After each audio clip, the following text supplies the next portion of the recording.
Hi, so I am Jovelyn Empillo from BSN1A, and today I will discuss about the chapter 5, which is the skeletal system. Skeleton comes from a Greek word meaning dried up body. Bone appears to be dead, but actually it is not. It is a living tissue. So, mga baby pa, may dahira 350 bones. Tapos, upon growing, may da mga bones na nagdidikit. Then, nagiging 206 bones na la pag naging adult na. So, may da kita 5 different functions of the bones. First is support, protection, movement, storage, and then blood cell formation. So, nga ni kita support. So, support, it bones, may that reason kay ano kita nakakatukdaw. They act as pillars to support the body trunk when we stand. And the rib cage supports the thoracic wall. Next is protection. So, bones protect soft body organs. So, for example, may dakita rib cage. So, itaton rib cage, protect it aton heart. Para, diri kita dayon ngangadot danger. Then, third is movement. So, the skeletal muscles attached to bones by tendons. So,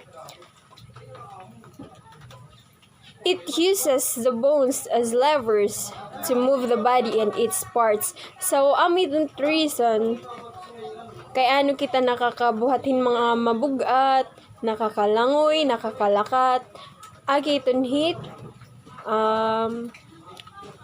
skeletal muscles. So, next is storage. So, fat is stored in the internal cavities of the bones. Bone itself serves as a storehouse for minerals, the most important of which are calcium and phosphorus.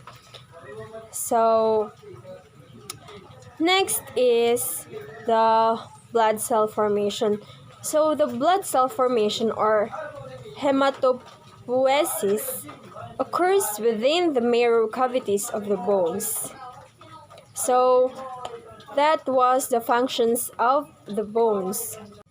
So, may kita different classifications of bones. So, as what I've said earlier, nga 8 adult, may da 206 bones. Then, may da liwat 2 basic types of bones. Bone tissue or the osseous tissue. Ansyahan kay compact bone.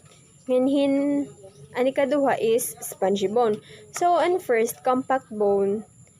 So, from the word compact, bagat close together. Waray mga open spaces. Then, ang spongy bone liwat, nito niya may mga small needle-like pieces. Tapos may mga open spaces ito niya. Like, bagat kuan talaga bagat sponge and pansabon. So, compact bone is dense and it looks smooth and homogeneous. While an spongy bone, it is composed of small needle-like pieces of bone and lots of open space. So, we have 4 classifications of bones, namely the long bones, the short bones, the flat bones, and the irregular bones. So, long bones, these are typically longer than they are wide. As a rule, they have a shaft with their heads and at both ends. Long bones are mostly compact bone.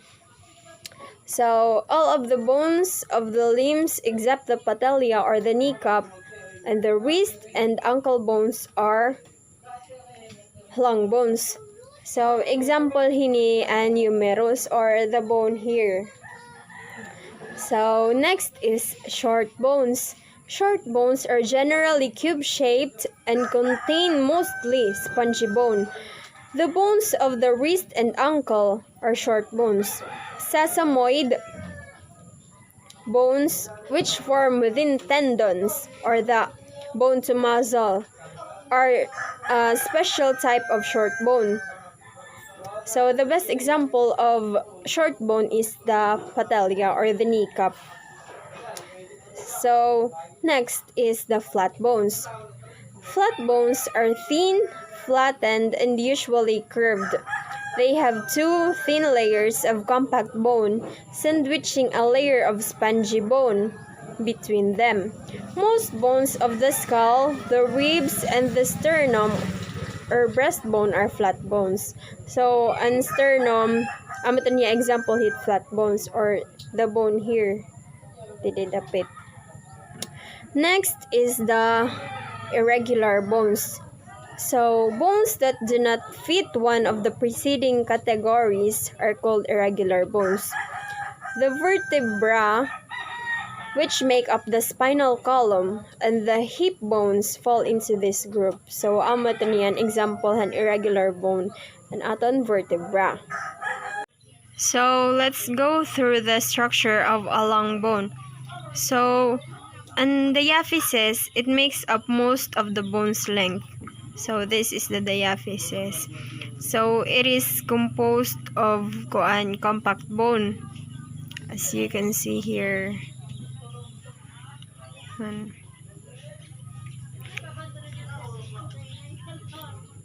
So it is mostly compact bone. So may dahiya fibrous connective tissue nga nagpo-protect sa iya, which is the periosteum. This one. So, and both ends naman is the epiphysis. The proximal epiphysis and the distal epiphysis. So, an epiphysis naman is composed of mostly spongy bone.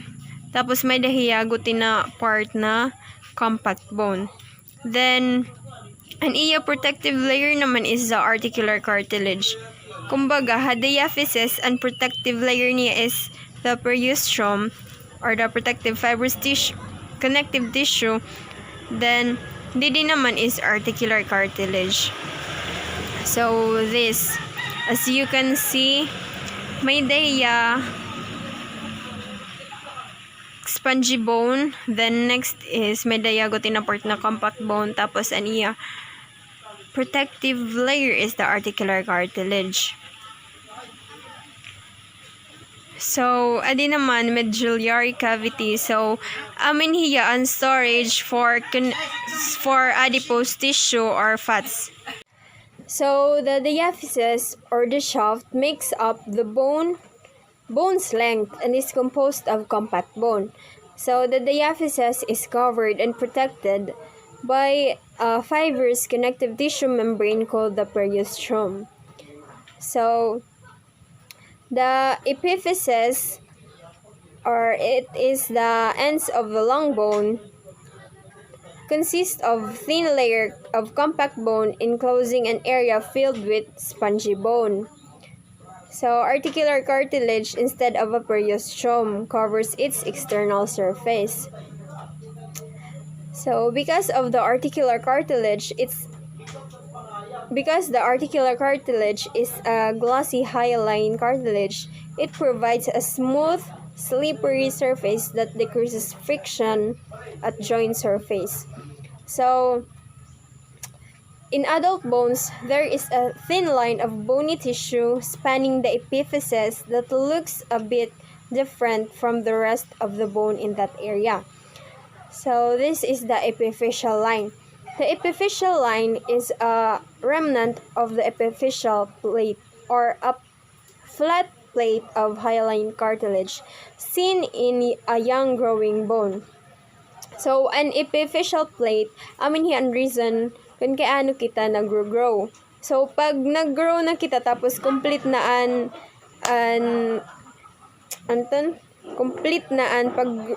pag-replace han bone, complete na pag-grow naton, bali naging kuan na lahiya, epiphyseal line. Amo na bagat mark hiya na amiton an iya previous location. So, in adults, the cavity of the shaft is primarily a storage area for adipose or fat tissue. It is called the yellow marrow or the medullary cavity. However, in infants, this area forms blood cells and red marrow is found there. In adult bones, red marrow is confined to cavities in spongy bone of flat bones and the epiphysis of some long bones. These are the common types of fractures. First is comminuted, this one. Bone breaks into many fragments, particularly common in older people whose bones are more brittle. Then compression, this one. So bone is crushed, common in porous bones. Example is osteoporotic bones of older people. Next is depressed, this one. So broken bone portion is pressed inward, typical of skull fracture. Next is impacted, this one. Broken bone ends are forced into each other. It commonly occurs when one attempts to break a fall with outstretched arms. Next is spiral, this one. Rugged break occurs when excessive twisting forces are applied to a bone, common for sports fracture. Lastly is the green stick. So this one. Bone breaks incompletely, much in a way a green twig breaks, common in children whose bones are more flexible than those of adults. So understandable naman hiya. Joint pain and inflammation may be caused by many things. For example, falling on one's knee can cause a painful bursitis, cold water on the knee due to inflammation of bursae or synovial membrane, sprains and dislocations or other types of joint problems that result in swelling and pain. In a sprain, the ligaments or tendons reinforcing a joint are damaged by excessive stretching or they are torn away from the bone. Both tendons and ligaments are cords of dense fibrous connective tissue with a poor blood supply. Thus, sprains heal slowly and are extremely painful. So, ini na sprain amin hit usually na nagiging problem ha sports. So, few inflammatory joint disorders cause more pain and suffering than arthritis. The term arthritis means joint and itis means inflammation. So arthritis is a joint inflammation. It describes over 100 different inflammatory or degenerative diseases that damage the joints. In all its forms, arthritis is the most widespread crippling disease in the United States. All forms of arthritis have the same initial symptoms: pain, stiffness, and swelling of the joints. Then, depending on the specific form, certain changes in the joint structure occur. Acute forms of arthritis usually result from bacterial invasion that are treated with antibiotic drugs. The synovial membrane thickens and fluid production decreases, leading to increased friction and pain. Chronic forms of arthritis include osteoarthritis, rheumatoid arthritis, and gouty arthritis, which will differ substantially in their later symptoms and consequences. So, let's discuss about those three different forms of arthritis. So first is the osteoarthritis or OA. It is the most common form of arthritis, and it is a chronic degenerative condition that typically affects the aged. 85% of people in the United States develop this condition. OA, also called wear and tear arthritis, affects the articular cartilages. Over the years, the cartilage softens, frays, and eventually breaks down. As the disease progresses, the exposed bone thickens and extra bone tissue called bone spars grows around the margins of the eroded cartilage and restricts joint movement. Patients complain of stiffness on arising that lessens with activity, and the affected joints may make a crunching noise or crepitus when moved. The joints most commonly affected are those of the fingers, the cervical and lumbar joints of the spine, and the large weight-bearing joints of the lower limbs, or the knees and hips. Rheumatoid arthritis, or RA, is a chronic inflammatory disorder. Its onset is insidious and usually occurs between the ages of 40 and 50, but it may occur at any age. It affects 3 times as many women as men. Many joints, particularly those of the fingers, wrists, ankles, and feet, are affected at the same time and usually in a symmetrical manner. For example, if the right elbow is affected, most likely the left elbow will be affected also.